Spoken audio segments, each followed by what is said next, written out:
JP MP Etela Rajender మీడియాతో మాట్లాడుతున్నారు. Live లో చూద్దాం. పంటలు పండించి కుటుంబాలను పోషించేదిగా మాత్రమే చూడ రైతాంగం. భూమి ఒక సోషల్ స్టేటస్గా సింబల్గా ఉంటుంది. ఇల్లైనా అమ్ముకుంటాడు, బంగారమైనా అమ్ముకుంటాడు, కానీ పంట భూమిని మాత్రం అమ్ముకోవడానికి రైతు ఎప్పుడు కూడా సాహసం చేయడు. ఇవాళ రాత్రి నేను పోతే ఎంత బాధ అవుతుందంటే, నేను అనేక సార్లు నేషనల్ హైవేస్ తోటి మాట్లాడినా. అయ్యా ఏంది అంటే, అయ్యా ల్యాండ్ అక్విజిషన్ అనేది రాష్ట్ర ప్రభుత్వం మాత్రమే మాకు అక్వైర్ చేసి ఇవ్వాలి, డబ్బులు మాత్రం కేంద్ర ప్రభుత్వమే చెల్లిస్తుంది. పక్కకున్న ఆంధ్రప్రదేశ్ రాష్ట్రంలో ఎప్పటికప్పుడు సవరించుకున్నారు.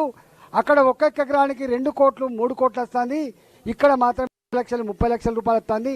మమ్మల్ని ఏం చేయమంటారు? ఇక్కడున్న రాష్ట్ర ప్రభుత్వానికి సోయి ఉండాలి కదా, ఇక్కడున్న రాష్ట్ర ప్రభుత్వం రైతాంగం గురించి ఆలోచించాలి కదా, ఆలోచించకపోతే మేమేం చేస్తామని చెప్పి వాళ్ళు చేతులు ఎత్తేస్తున్నారు. నేను స్వయంగా పార్లమెంట్లో మాట్లాడితే వారు అన్న మాట ఏంటంటే, నేనన్నా కలెక్టర్లకి సంపూర్ణమైన అధికారం ఇవ్వండి, స్వేచ్ఛ ఇస్తే రేటు ఫిక్స్ చేస్తే తప్ప ఈ వేదన ఆగదని చెప్పి చాలా దిక్కుల మందు డబ్బాలు పట్టుకొని రోడ్లు వేస్తున్నప్పుడు అడ్డంపాడు, ల్యాండ్ అక్విజిషన్ అప్పుడు అడ్డంపాడు, పోలీసులను పెట్టి బలవంతంగా రైతాంగం మీద దౌర్జన్యం చేస్తే అక్కడక్కడ మందు డబ్బాలు తాగి చచ్చిపోయినటువంటి సందర్భాలు ఉన్నాయి. కాబట్టి ఇవాళ నేను రాష్ట్ర ప్రభుత్వాన్ని, ముఖ్యమంత్రి గారిని నేను కోరుతా ఉన్నా, మంచిర్యాల గ్రీన్ఫీల్డ్ హైవే నాగపూర్ నుంచి వెళ్ళి మంచిర్యాల నుంచి వెళ్ళి ఖమ్మం వరకు ఏదైతే పోతుందో ఆ గ్రీన్ఫీల్డ్ హైవేలో ఇవాళ పెద్ద పెద్ద పట్టణాలు ఉన్నాయి. హనంకొండ పక్కకున్నటువంటి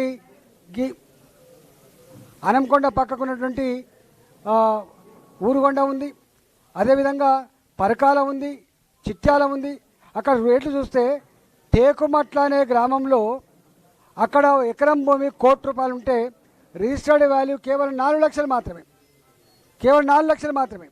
ఒకవేళ 3 రేట్లు ఎక్కువ ఇస్తే 12 లక్షల రూపాయలు.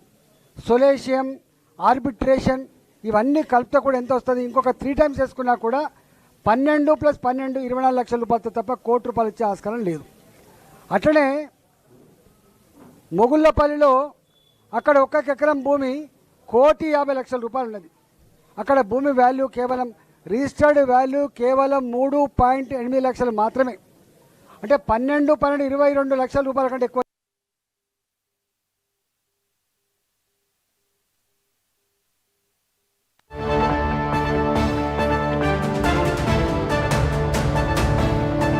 చాలా లక్షలు మాత్రమే రిజిస్టర్డ్ వాల్యూ ఉంది.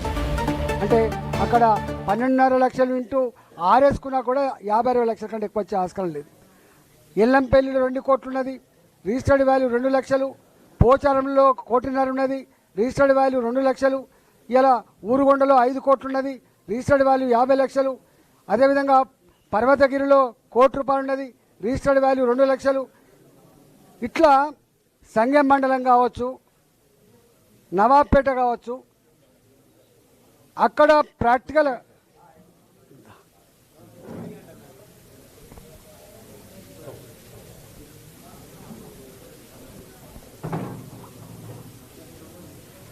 భారతీయ జనతా పార్టీ కానీ రైతులు కానీ ఎక్కడ అభివృద్ధికి వ్యతిరేకం కాదు.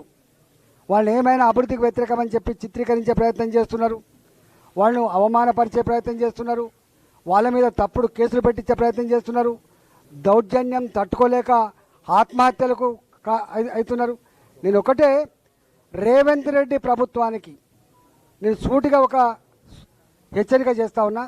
మీరేమో ఈ గ్రీన్ఫీల్డ్ హైవేస్ కానీ నేషనల్ హైవేస్ కానీ శరవేగంగా కన్స్ట్రక్షన్ జరుగుతూ ఉంటే నిమ్మకు నీరెత్తినట్టుగా వివరిస్తూ ఉన్నారు తప్ప ఆ రైతుల గురించి మీరు పట్టించుకునే పాపాన పోతలేరు. కాబట్టి తక్షణమే మీ కలెక్టర్లని, మీ రెవెన్యూ డిపార్ట్మెంట్ని కమిటీలుగా వేసి ఎక్కడెక్కడ ఈ నేషనల్ హైవేస్ నిర్మాణం జరుగుతూ ఉన్నాయో, గ్రీన్ ఫీల్డ్ హైవేస్ నిర్మాణం జరుగుతూ ఉన్నాయో, ఇతరత్ర అవసరాల కోసం ఎక్కడ జరుగుతూ ఉన్నాయో, నువ్వు వేసేటువంటి 4th సిటీ కోసం ఎక్కడైతే ల్యాండ్ అక్వైజిషన్ కోసం ప్రయత్నం చేస్తున్నారో, నువ్వు అక్వైర్ చేసేటువంటి ఫార్మా సిటీ కోసం ఎక్కడైతే నువ్వు ల్యాండ్ అక్వైర్ చేస్తున్నావో,